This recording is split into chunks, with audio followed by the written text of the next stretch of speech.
नमस्कार जय जगन्नाथ। मो बर्थडे पाई मो बनई खीरी से खीरी रेसिपीटा आपण मान पाखे सेयार करछि।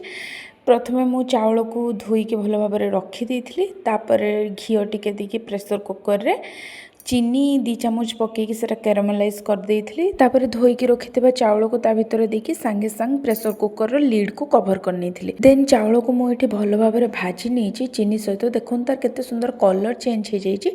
जेतिकी गिना मु चाउल नेइथिली तार 3 डबल पानी मु नेइथिली। माने गोटे गिना चाउल नेइछि माने मु 3 गिना पानी नेबी सेई टाइप रो पानी नेइथिली। आ टिके लूण स्वाद अनुसार लूण पकईथिली जेमति खीरीटा टिके भल लागिबो। एपटे मु 1 लीटर क्षीर को भल भाव फुटेकी रखी देइथिली। एपटे भी देखंतु केते सुंदर भाव सीटी मारिकी पूरा बढ़िया से चाउल फिटी जाइछि। तापर फुटेकी रखिथिबा क्षीर को मु ए चाउल भितर देदेबी आ ताको भल भाव गळेई देबी। गळेकी ताको फुटिबा पई किछि समय पर्यंत मु छाड़ी देबी। एडी बहुत भल भाव फुटी जाइछि। तापर भाजी रखिथिबा से काजू किशमिश को मु सेथरे देई देबी। काजू किशमिश बादाम देई सारला परे तापर चीनी को मु सेटे ऐड कर देछि आ गुजराती किछि कुटिकी ता भितर दे देछि तार स्मेल पई।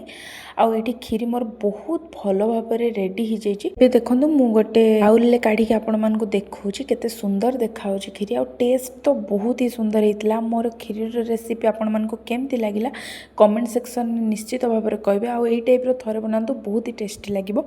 रहिली नमस्कार जय जगन्नाथ।